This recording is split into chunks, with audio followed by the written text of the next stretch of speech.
I got a railroad. We'll now call the City Council meeting of November 27th to order. Roll call, Jody. Jane, did you hear anything from Jody? No? Absent, I guess. And I'd ask you all to stand for the Pledge of Allegiance.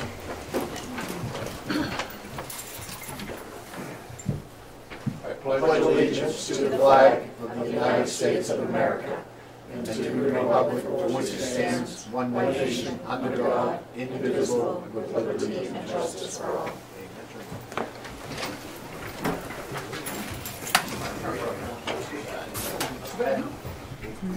We'll start tonight with public input. If there's anyone that wants to address any of the agenda items or anything else, they can come to the mic and address council.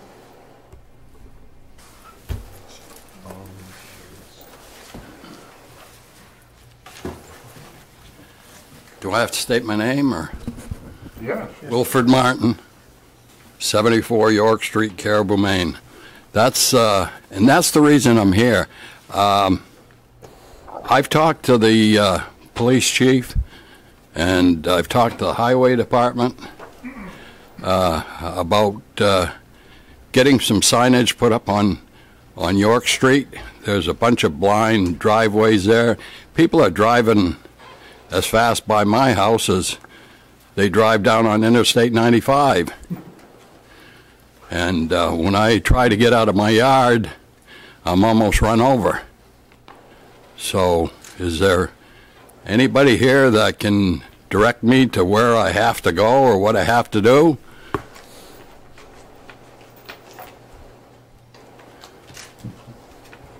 Well, has he, yeah. Might I talk to the manager? Yeah. Dennis, have you been approached by the police department? They talked with me. Over the highway department about the problem over there? The signs. Yeah. Can you give me some information on what's going on? I think we're just looking into what needs to be done there. What's the best solution for it? Yeah. It's where it is out of the way. There is a lot of traffic there, and to some degree, it's additional signage isn't necessarily to fix. It does. But it's still within the urban area. And we do need some signage there. There's no question about it, to slow them down. Is there any way that you can go and take a look at it, or? Oh, sure. Huh? And call me when you go so I can meet you in the middle of the road there so we can stop the traffic, slow it down a little bit. Huh? Hopefully we stop the traffic if we're in the middle of it. Yeah. We might be doing the town a favor. I don't know. I can. Okay, that's. It is an unsafe area. Yeah. Yeah, Gary's got a piece of property in that same area. He knows about the blind driveway, so. Okay. And I don't know if it's quite Interstate 95, but they're certainly doing over the speed limit when they're coming up through there, coming in. Yeah. Well, by the time they get to your place, you're on the uphill side, so they slowed down. Yeah. Okay. All right, anything else? Any other public input tonight?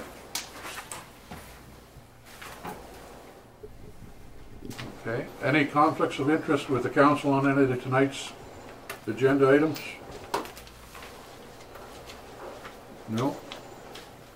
All right, consent agenda tonight, we've got renewal of the liquor license and special amusement permit for the American Legion and certification of the November 2017 election results. Move the slate. Second. All those in favor? Passed. Public hearings we have tonight. The first one is rezoning of multiple properties along Main Street between Crestile Creek and 400 South Main Street.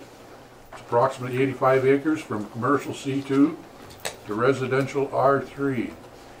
And we'll open that public hearing at 6:03.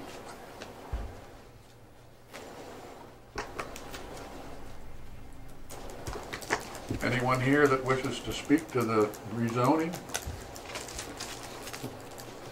Anyone on council that has any questions regarding the rezoning?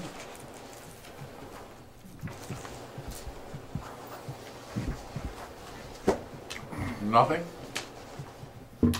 Another long drawn-out public hearing. Public hearing closed at 6:04. Does council wish to do anything on this tonight, or? Move to approve. Second. It's on your agenda later, Oh, we did that last night. Oh, yeah, it's down in, yeah, okay. Ah, Well, we can do it right now, can't? but if you want. Yeah, all right. All those in favor? Passed.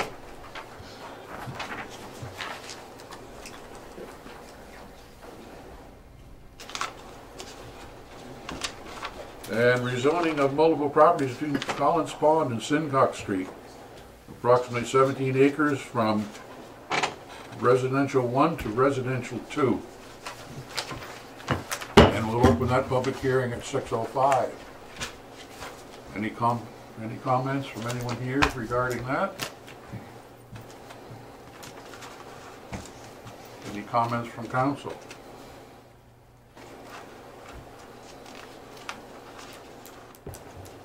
Can I get a motion? so, Oh, sorry. Public hearing closed at 6:05 and a half. Move to rezone as proposed. second. All those in favor? Passed.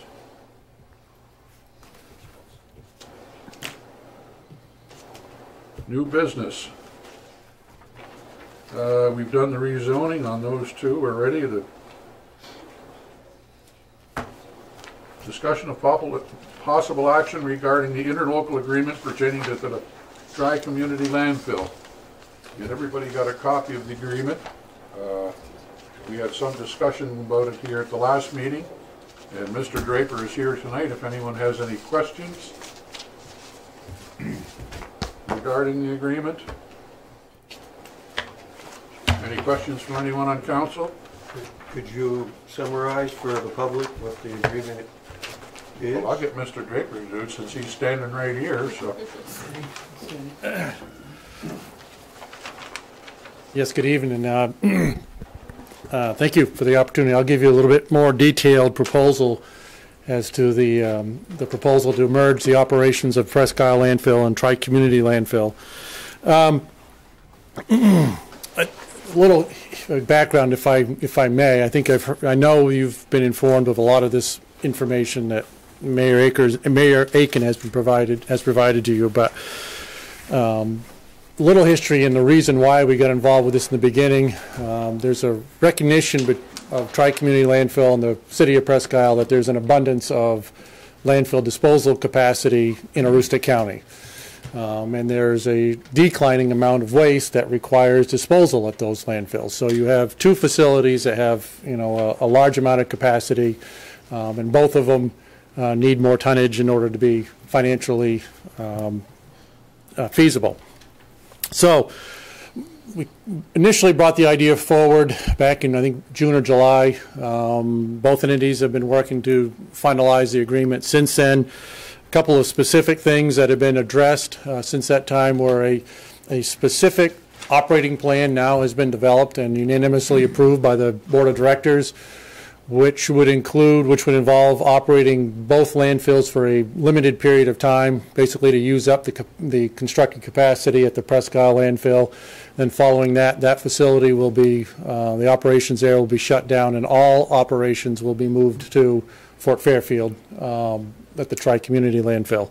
The backup to that, of course, would be to shut down the Presque Isle landfill immediately and move all operations to Fort Fairfield sooner.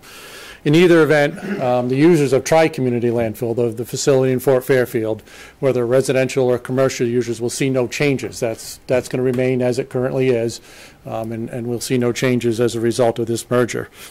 In terms of capacity, I believe this information was provided in your packet, but if we were to remain TriCommunity alone and keep doing what we're doing now, we're estimating about 44 years of capacity remaining at the site. If we combined, the combined capacity should last 55 years, estimated. So we actually gain capacity by doing this because we put all both facilities under the control of one entity. Been determined that changes to the interlocal agreement that would facilitate us adding the city of Presque Isle as a co-owner of TriCommunity need to be approved. The changes to that interlocal agreement need to be approved by the legislative bodies of the 3 current owners. That's basically what's on your agenda and what's before you for approval tonight. I think we talked about that at the last meeting. City Manager Marker did a good job of summarizing what those changes are, the substantive changes there, and hopefully we'll be able to move forward with that tonight. Some of the specific financial details of the merger include a $2 million payment by the City of Presque Isle to the current owners of TriCommunity Landfill. City of Caribou stands to receive approximately $1.3 million of that due to your current ownership of TriCommunity. City of Presque Isle needs to make a payment to TriCommunity in an amount equal to the current liability for closure of the Presque Isle landfill. So we will not be assuming any unfunded liability as a result of that for that facility. And they have to make certain supplemental payments towards the budget for a period of 8 years in order to help offset the debt that we're going to assume for that facility. And that, again, will be going forward for 8 years. That will be in addition to their appropriation that they'll be paying as an owner of TriCommunity, or whatever name ends up, the new company ends up being called. So that's a very brief summary of the proposal. I think some of the benefits that have been identified and that we've been talking about right from the beginning include stabilizing costs for the region. Again, you know, the amount of trash is going down and the capacity remains the same. Plus we can spread that cost over a larger volume of waste, therefore reducing the unit cost that everybody's going to be paying. Increases the disposal capacity available to a single entity rather than us competing with another neighboring facility. We can perhaps jointly take advantage of some grant opportunities that are being made available for municipal collaboration that otherwise we would not be able to take advantage of. And I think we've mentioned previously that looking at down the road, you know, certainly we hope that landfilling is not going to be the answer for trash as we go forward. There are new technologies coming out pretty regularly that hopefully we would be able to take advantage of in the future. But those opportunities are going to go where the trash is and go where the tonnage is. And hopefully if we're working together, we'll be able to take advantage of something like that in the future. Certainly if we're not, it's unlikely that we would be able to do that. So it's a very brief summary. Again, as Mayor Aiken said, I'm here to answer any questions that I can. And Ken Murchison, who's been on the board obviously for a very long time, is also here to help answer any questions that you folks may have. Councilor Martin. No, there are 600 acres in Presque Isle. What happens to that? 600 acres of land. I think it's actually more like 800, but it becomes under the ownership of the new company. Yeah, yeah. But why does this company need 800 acres of land? That's the parcel of land that the landfill is located on. Some of that likely would be suitable for landfill expansion, should that be necessary. Some of it's used for other operations there at the landfill. Some of it's timberland, and one thing that, you know, in the landfill business that we've all learned is buffer is a good thing. You want to keep your neighbors away, so it's beneficial to have a large piece of property. So at some point in time, it's probably feasible that TriCommunity is capped and everything goes to Presque Isle. Is that feasible? It's feasible. Okay.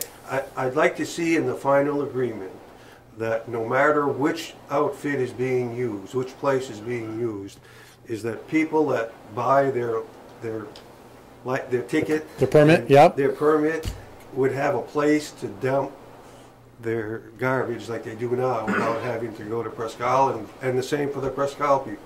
Like a transfer station? Like a transfer station, right, which is what I believe Presque Isle's contemplating initially, because the other ones are going to be coming to Fort Fairfield. I'd like to see an agreement that we'd be this new outfit would be agreeable to do the same thing for Caribou if the garbage is now 10 years from now being hauled to Presque Isle.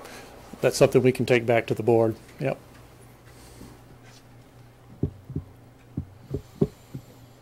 Anything else? Any other questions? All right, thank you very much, Mark. You're welcome. Does council want to take any action on this tonight? To approve the interlocal agreement pertaining to TriCommunity landfill? I'll move that we accept it. I'll second. All those in favor? Approved. Could you explain what you're accepting? I don't know anything about what's going on right now. Did you not listen to Mr. Draper while he was standing up at the Yeah, counter? I'm listening to Mr. Draper. Can I get up?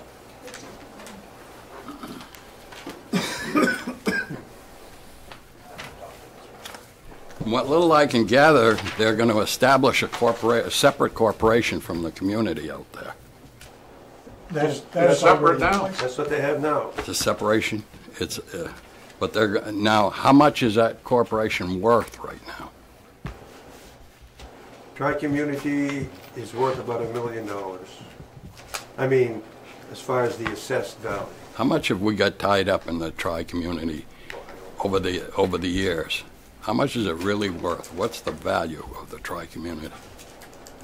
I mean, I don't know how you could put a value on that. Well, the thing is, the way they're going to separate they will no longer be accountable to the city councils of the 3 towns that are in there right now. They aren't. Or Prescott. They aren't accountable to them now.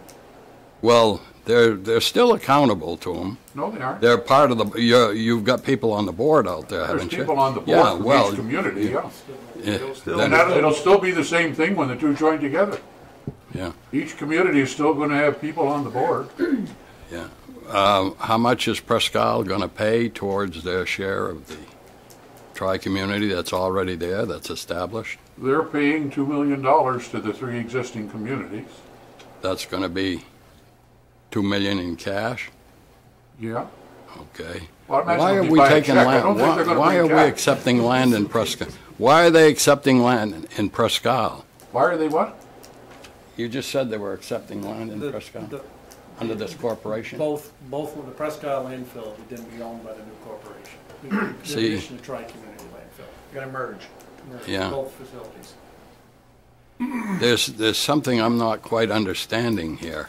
I may be wrong, but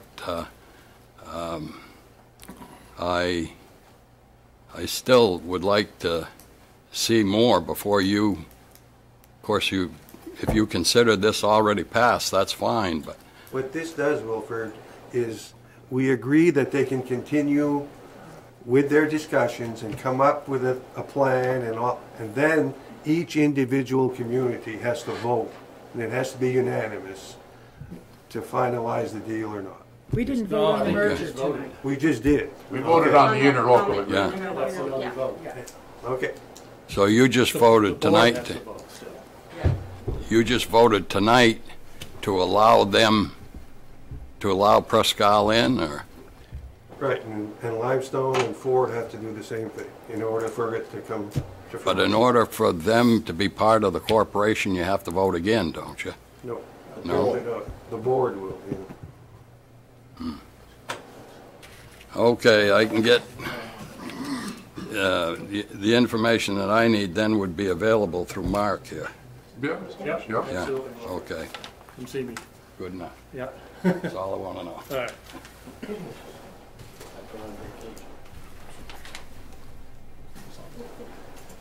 All right. Do we have any reports from any of the staff or tonight? No? Mayor, if I might just want to inform the council that from the tax assessment and the community development side of things, we did put the request out for applications for a new zoning administrator for the city, somebody that can come on board and help us with the planning board and the zoning and development standards and so forth. We received some very high quality applicants. We interviewed 3 of them, and we've offered the position to Mr. Ken Murchison, who is here tonight. You've worked with him in the past, and he's been a solid member of the community, and We felt as an interviewing body that he really met all the needs that we were looking for at this time, and he's accepted the position and would start after January 1st. So we look forward to working closely with him. Could you supply all the counselors with a list of his duties so we know what to bother him about? Certainly. Yes. Here, and do it soon so that we'll be ready. I used to commend the previous manager for hiring good people, and I'm glad to see you're doing the same thing. Ken's a good man. We look forward to working with him. Congratulations, Mr. Murchison. Anything else? Anything from the council members? Any business that they want to bring up? Or any reports? No? We don't have an executive session tonight or anything. Well, we didn't do too bad with that. 6:20. Wow. I get a motion for adjournment. Next meeting, what is our next meeting here? December 11th? December Okay. 11th. All right. We get a motion to adjourn. I make a motion, we adjourn. Second. All in favor? We're adjourned. Thank you very much for coming, everyone. Button fly.